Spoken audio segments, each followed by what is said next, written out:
प्रधानमंत्री ने उत्तर प्रदेश के गोरखपुर में चौरी चौरा शताब्दी कार्यक्रमों का किया शुभारंभ। कहा, शहीदों का बलिदान अमर रहेगा।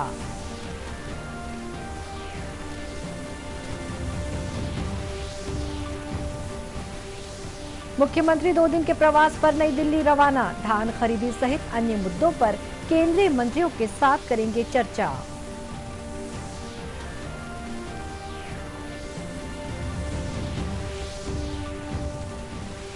प्रदेश में कोरोना टीकाकरण का अभियान जारी। अब तक 1 लाख से अधिक स्वास्थ्य कर्मियों को लगाई जा चुकी है वैक्सीन।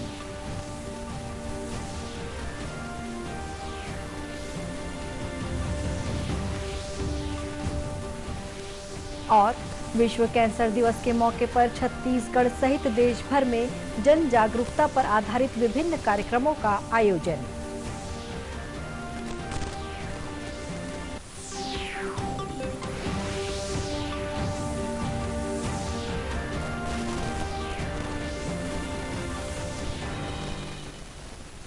नमस्कार, आप देख रहे हैं दूरदर्शन समाचार। मैं हूं शुभ्रा भट्टाचार्य। अब समाचार विस्तार से।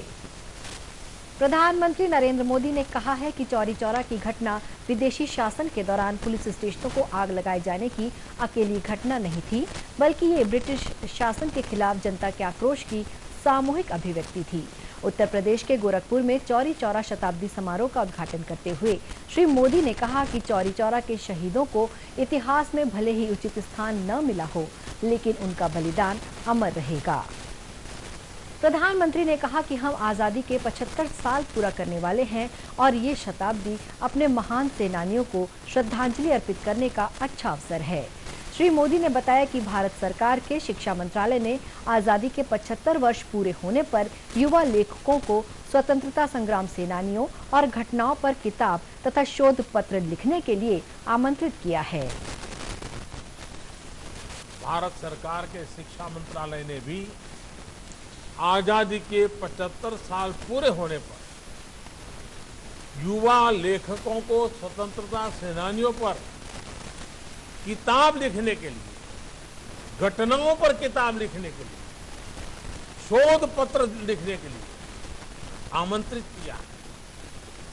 चौरी चौरा संग्राम के कितने ही ऐसे वीर सेनानी हैं जिनके जीवन को आप देश के सामने ला सकते हैं।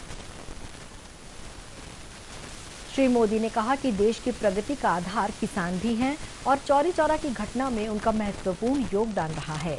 उन्होंने कहा कि बीते 6 वर्षों के दौरान केंद्र सरकार ने किसानों के हित में लगातार प्रयास किए हैं। देश की प्रगति का सबसे बड़ा आधार हमारा किसान भी रहा है। चौरी चौरा के संग्राम में तो किसानों की बहुत बड़ी भूमिका थी। किसान आगे बढ़ेंगे, आत्मनिर्भर बने, इसके लिए पिछले 6 सालों में किसानों के लिए लगातार प्रयास किए गए। इसका परिणाम देश ने कोरोना काल में देखा भी। महामारी की चुनौतियों के बीच भी हमारा कृषि क्षेत्र मजबूती से आगे बढ़ा और किसानों ने रिकॉर्ड उत्पादन करके दिखाया। हमारा किसान अगर और सशक्त होगा तो कृषि क्षेत्र में ये प्रगति और तेज होगी। ये कार्यक्रम आजादी की लड़ाई से जुड़ी एक ऐतिहासिक घटना के 100 साल पूरे होने की स्मृति में मनाया जा रहा है। आज के आयोजन के साथ ही उत्तर प्रदेश में साल भर चलने वाले चौरी चौरा शताब्दी कार्यक्रमों की शुरुआत हो गई। छत्तीसगढ़ में सड़क और हवाई अड्डों के रखरखाव तथा धान खरीदी सहित अन्य मुद्दों से केंद्रीय मंत्रियों को अवगत कराया जाएगा। इस सिलसिले में मुख्यमंत्री भूपेश बघेल आज नई दिल्ली के 2 दिवसीय प्रवास पर रवाना हुए। इससे पहले माना विमानतल पर पत्रकारों से चर्चा करते हुए उन्होंने कहा कि वे 3 केंद्रीय मंत्रियों से भेंट कर राज्य के विकास कार्यों के बारे में चर्चा करेंगे। प्रवास है 2 दिन का और इसमें जहां पार्टी के नेताओं से भी मुलाकात होगी और उसी साथ साथ केंद्रीय मंत्रियों से भी समय मिला है, जिसमें गडकरी जी है, हरदीप पुरी जी है और खाद्य मंत्री जो है जी, इन तीनों से भेंट करके उनसे भी कुछ बात करेंगे। 2 दिन का प्रवास है, 2 दिन का और इसमें जहां पार्टी के नेताओं से भी मुलाकात होगी और उसी साथ साथ केंद्रीय मंत्रियों से भी समय मिला है, जिसमें गडकरी जी है, हरदीप पुरी जी है और खाद्य मंत्री जो है जी, इन तीनों से भेंट करके सड़क के बारे में भी चर्चा करना है, दूसरा एयरपोर्ट के कार्गो और मेंटेनेंस हब बनाने के लिए, और तीसरा खाद्य मंत्री से मिलना है जो ज्वलंत इशू है धान के डिस्पोजल जो करना है, चावल के 24 लाख मीट्रिक टन की अनुमति मिली है, उसे बढ़ाने के निवेदन किया जाएगा। इससे पहले मुख्यमंत्री के साथ आज रायपुर स्थित निवास कार्यालय में गोल्फ फेडरेशन ऑफ इंडिया के जनरल आर्यवीर ने सौजन्य मुलाकात की। इस दौरान छत्तीसगढ़ ओपन गोल्फ टूर्नामेंट के आयोजन को लेकर चर्चा हुई। देश में अब तक करीब 44,50,000 लोगों को कोरोना के टीके लगाए जा चुके हैं। इनमें से लगभग 1 लाख से भी ज्यादा टीके छत्तीसगढ़ में स्वास्थ्य कर्मियों को लगाए गए हैं। प्रदेश के विभिन्न जिलों में कोविड टीकाकरण का अभियान चल रहा है। सरकार के निर्देश पर सबसे पहले शासकीय और निजी क्षेत्र में काम कर रहे स्वास्थ्य कर्मियों को टीके लगाए जा रहे हैं। अब तक मिले आंकड़ों के अनुसार बेमेतरा में 78% और धमतरी में 60% स्वास्थ्य कर्मियों को वैक्सीन लग चुकी है। सभी टीकाकरण केंद्रों में स्वास्थ्यकर्मी उत्साह के साथ अपनी बारी का इंतजार कर टीके लगवा रहे हैं। प्रदेश में टीकाकरण के पहले चरण में 2,67,000 स्वास्थ्य कर्मियों को टीके लगवाने हैं। टीके की पहली डोज लगाने की अंतिम तिथि 13 फरवरी है। वैक्सीन की पहली खुराक के 28 दिनों के भीतर दूसरी खुराक लेनी होगी। रायपुर जिले में भी 21 टीकाकरण केंद्रों में टीके लगाए जा रहे हैं। जिन स्वास्थ्य कर्मियों का नाम कोविड पोर्टल में दर्ज है, वे अपने पहचान पत्र के माध्यम से किसी भी टीकाकरण केंद्र में जाकर टीके लगवा सकते हैं। वहीं रायपुर मेडिकल कॉलेज के विशेषज्ञ चिकित्सक डॉक्टर ओपी सुंदरानी ने लोगों को सावधान करते हुए कहा है कि राज्य में कोरोना का संक्रमण फिलहाल भले ही कम है, लेकिन इससे होने वाली मृत्यु की संख्या अभी भी अधिक है। इसलिए कोरोना के लक्षण दिखते ही जांच अवश्य कराएं। साथ ही जिन्हें वैक्सीन लग चुका है वे और जिन्हें नहीं लगा है वे भी मास्क का इस्तेमाल जरूर करें। श्री सुंदरानी ने कहा कि कोविड के अनुसार व्यवहार करके इसके खतरे को कम किया जा सकता है। कोरोना संकट के दौरान प्रदेश में महिला आयोग द्वारा किए गए कार्यों की राष्ट्रीय स्तर पर सराहना की जा रही है। आयोग की ओर से जारी एक बयान के अनुसार केंद्रीय सूचना और प्रसारण मंत्री प्रकाश जावड़ेकर ने छत्तीसगढ़ महिला आयोग को उल्लेखनीय कार्य के लिए प्रमाण पत्र से सम्मानित किया। नई दिल्ली में आयोजित इस कार्यक्रम में राज्य महिला आयोग की अध्यक्ष डॉक्टर किरणमयी नायक ने ये प्रमाण पत्र ग्रहण किया। राष्ट्रीय महिला आयोग द्वारा आयोजित इस समारोह में देश के विभिन्न राज्यों से महिला आयोग के प्रतिनिधि शामिल हुए। श्रीमती नायक ने बताया कि बीते 5 महीनों के दौरान आयोग द्वारा राज्य में 40 से अधिक जनसुनवाई की गई है। इनमें 1100 से अधिक प्रकरणों पर चर्चा की गई, जिनमें से लगभग 400 मामलों का निराकरण कर लिया गया। रायपुर लौटने के बाद श्रीमती नायक ने महिला और बाल विकास मंत्री अनिला भेंडिया को ये प्रमाण पत्र सौंपा। राज्य महिला आयोग की इस उपलब्धि पर मुख्यमंत्री भूपेश बघेल और महिला तथा बाल विकास मंत्री श्रीमती भेंडिया ने आयोग की टीम को शुभकामनाएं दी हैं। खबरों का सिलसिला आगे भी जारी रहेगा। फिलहाल वक्त है एक छोटे से ब्रेक का।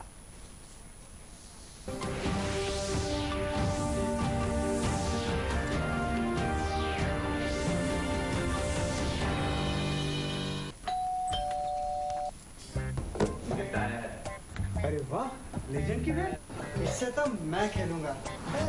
फ्यूचर बैटिंग लेजेंड बैट, इसमें जिसका नाम लिखा है बैट उसी को मिलेगी। अरे यार, देखा, अगर इस पे मेरा नाम नहीं लिखा होता तो कितनी दिक्कत हो जाती। इसलिए आरबीआई कहता है बैंक अकाउंट हो या बैंक लॉकर, उसमें नॉमिनी का नाम जरूर दर्ज करें ताकि आपकी जमा पूंजी उसी को मिले जिसे आपने नामित किया है। आरबीआई कहता है जानकार बनिए, सतर्क रहिए।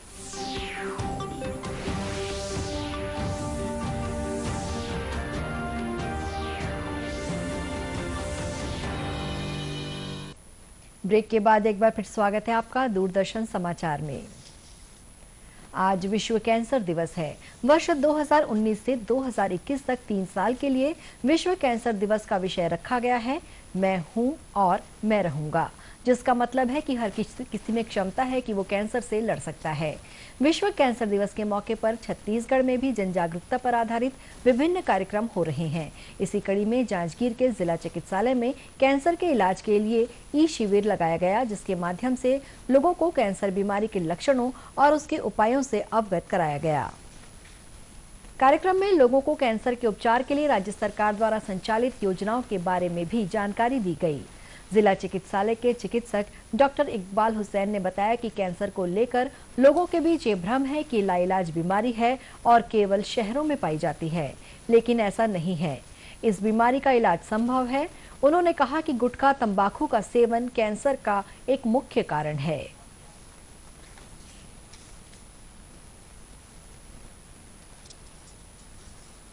ये बहुत सारा मिथ है कैंसर के बारे में, जैसा कि ये लाइलाज बीमारी, तो ये बताना जरूरी कि लाइलाज बीमारी नहीं है। कुछ मिथ है कि ये सिर्फ शहरों में पाया जाता है, जबकि ऐसा नहीं है। ट्रेंड चेंज हो रहा है, गांव में काफी नहीं होता है। कुछ सोचते हैं कि सिर्फ बुढ़ापे में पाया जाता है, ये भी नहीं। आजकल ट्रेंड ऐसा चेंज हो रहा है कि जवानों में भी काफ़ी ब्रेस्ट कैंसर के मरीज पाए जा रहे हैं।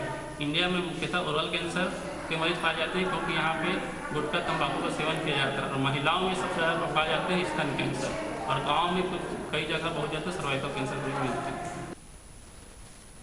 अंतर्राष्ट्रीय कैंसर नियंत्रण संघ का प्राथमिक लक्ष्य कैंसर से होने वाली मौतों को कम करना है। गौरतलब है कि वर्ष 2018 में कैंसर की बीमारी की वजह से दुनिया भर में 96 लाख से ज्यादा मौतें हुई थीं।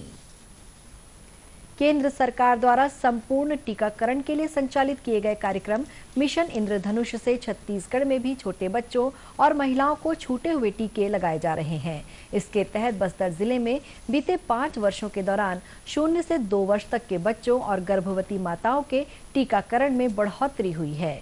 जिले में अब तक 90% से अधिक महिलाओं और बच्चों को सभी टीके लगाए जा चुके हैं। जिला टीकाकरण अधिकारी डॉक्टर सी मैत्री ने बताया कि डिप्थीरिया, कुकुर खांसी, टिटनेस, पोलियो, टीबी, खसरा और हेपेटाइटिस बी से बचाव के लिए ये टीके लगाए जाते हैं। उन्होंने बताया कि एएनएम और मितानिन घर घर जाकर ऐसे बच्चों और महिलाओं की पहचान करती हैं जिन्हें टीके नहीं लगे हैं। अब तक जिले में 600 बच्चों और गर्भवती माताओं को चिन्हांकित कर उनका टीकाकरण किया गया है। टीकाकरण कार्यक्रम की प्रभारी नर्स गीता यादव ने बताया कि गर्भावस्था में होने वाली परेशानियों से बचने और बाल मृत्यु दर में कमी लाने के लिए ये टीके जरूर लगाने चाहिए। माताओं की गर्भावस्था से लेकर गर्भावस्था में जो टीके लगते हैं उससे लेकर उनके जन्म के 5 वर्ष तक के सभी निर्धारित समय पर टीके लगवाने चाहिए, जिससे हम इन घातक बीमारियों से बाल मृत्यु को रोक सकते हैं और गर्भावस्था में होने वाली बहुत सारी परेशानियों से हम माताओं को भी बचा सकते हैं। वहीं अपने बच्चों को लेकर टीकाकरण केंद्र पहुंची महिलाओं ने कहा कि वे टीकाकरण को लेकर काफी सजग हैं। उन्होंने लोगों से भी अपील की कि वे 7 प्रकार की जानलेवा बीमारी से बचने के लिए टीके जरूर लगवाएं। मैं अपने बच्चे को सभी प्रकार के टीका लगवाती हूँ। ये जो 7 प्रकार का टीका है वो सभी बच्चे के लिए बहुत आवश्यक है। इसलिए सभी गार्डियन को चाहिए कि अपने बच्चे को ये 7 प्रकार के टीके लगवाएं। मेरी बेटी को 6 महीने पूरे हो गए हैं, मैंने आज इसे टीका लगवाए हैं। कृपया सभी माता पिताएं अपने बच्चे को टीका लगवाएं। टीका लगाना हमारे बच्चे के स्वास्थ्य के लिए बहुत ही आवश्यक है। गौरतलब है कि मिशन इंद्रधनुष कार्यक्रम वर्ष 2014 से संचालित किया जा रहा है। केंद्रीय स्वास्थ्य मंत्रालय के इस कार्यक्रम के तहत टीकाकरण से वंचित या आंशिक रूप से टीका लगाने वाले बच्चों को सभी तरह के टीके लगाने का लक्ष्य रखा गया है। इंडियन मेडिकल एसोसिएशन की बिलासपुर इकाई के पदाधिकारियों का शपथ ग्रहण समारोह आयोजित किया गया। बिलासपुर में आयोजित इस कार्यक्रम में स्वास्थ्य मंत्री टीएस सिंहदेव ने एसोसिएशन के अध्यक्ष डॉक्टर अविजीत रायजादा सहित पूरी कार्यकारिणी को शपथ दिलाई। इस मौके पर अपने संबोधन में श्री सिंहदेव ने कहा कि चिकित्सा सेवा ही एकमात्र ऐसी सेवा है जो लोगों की जीवन रक्षा करती है। उन्होंने कोरोना महामारी के दौरान चिकित्सकों द्वारा की गई सेवा कार्यों की सराहना की। कार्यक्रम में कई अन्य जनप्रतिनिधि और एसोसिएशन के पदाधिकारी मौजूद थे। इस अवसर पर कोरोना महामारी के दौरान उल्लेखनीय कार्य करने वाले लोगों का सम्मान भी किया गया। इसी के साथ ये समाचार बुलेटिन समाप्त हुआ। नमस्कार।